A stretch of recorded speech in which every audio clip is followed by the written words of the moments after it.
wait! This isn't just about making money. Day 1 of our 30k 90-day sprint started today. And honestly, I thought I was just joining to learn digital marketing, to get a high demand product to sell, to build income online in just 2 hours a day. But today wasn't about sales, it wasn't about content, it wasn't even about strategy, it was about standards. Because you don't raise to your goals, you raise to your standards. When it comes to building an income online, it's not just about what you post, it's about who you decide to be for the next 90 days.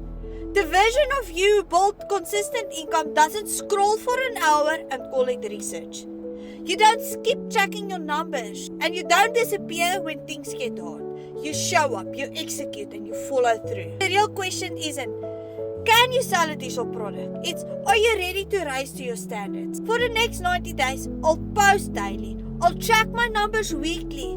I'll improve my messaging. And I'll show up even when I don't feel like it.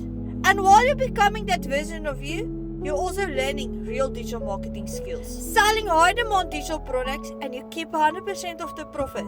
So you're not just working on yourself, you're building an income at the same time. This 90-day sprint just started, but there's still time to join. If you're ready to stop just setting goals, comment ready, and let's start raising your standards while building an online income that fits around real life.